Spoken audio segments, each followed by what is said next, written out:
Hey everyone, and welcome to The Explainer. Today, we're going to dive into a pretty cool story about how one retail chain took years of really messy sales data and turned it into a powerful tool that can actually predict the future.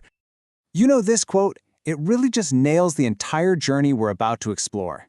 It's all about going from total chaos to crystal clarity, and then using that clarity to make much smarter decisions. So here's our game plan. We're going to start at the very beginning with all the messy data cleanup and build our way up. But listen, I really want you to tune in when we get to number 3, uncovering hidden patterns, because that's where the real magic starts to happen. All right, let's jump right in. Before you can even dream of predicting anything, you've got to build a rock-solid foundation. I mean, you wouldn't build a skyscraper on a swamp, would you? It's the same idea here. So first things first, they had to tackle what they called Excel spaghetti. And yeah, it's pretty much what it sounds like, just a tangled, confusing mess of spreadsheets. All of that had to be unraveled and put into a clean, organized database. And then they had to go through and fix all the errors to make sure every single number was accurate and trustworthy. Okay, so now that the data is clean and you can actually rely on it, the whole game changes.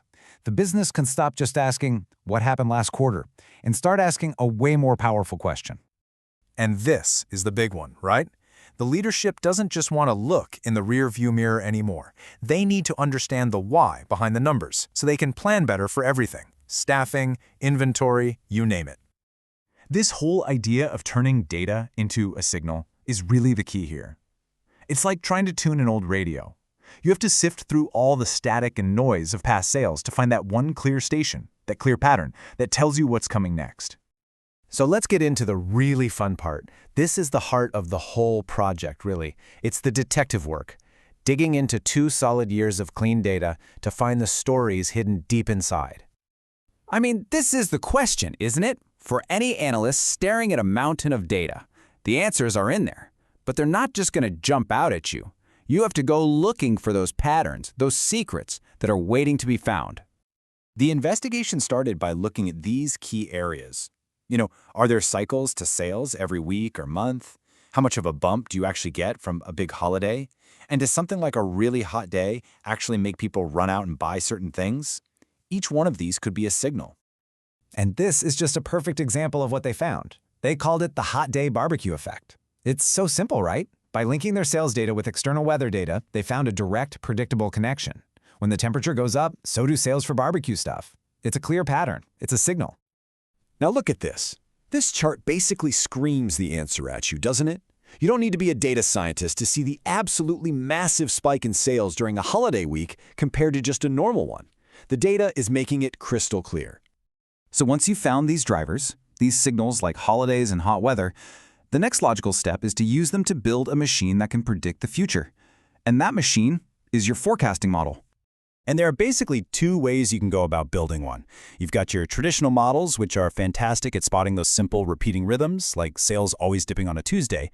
But then you have machine learning. These are the heavy hitters. They can understand the really complex stuff, like how a holiday, a big promotion, and a sunny day might all interact at the same time. But here's the thing. You can't just build a model and, hope for the best. You have to test it rigorously. They use things like MAPE, which tells you on average how far off your forecast is in percentage terms, and backtesting, that is absolutely crucial. It's like giving your model a final exam on data it's never seen before to prove it actually learned something useful. Okay, this is the moment. This is the payoff, where all that technical behind-the-scenes work turns into real, actual value for the business. So remember that huge holiday spike we saw on the chart? The model didn't just see it, it put a number on it. Turns out a holiday week drives a consistent 25% sales lift on average. And why does that 25% matter? Well, it matters a lot. Because if you know a massive sales rush is coming, you can schedule more people to work, you can order enough inventory so your shelves don't go empty, and you can plan your ads to make the most of it. This has a direct impact on the bottom line. And just like that, this one ability to forecast the future unlocks a whole wave of improvements across the entire business.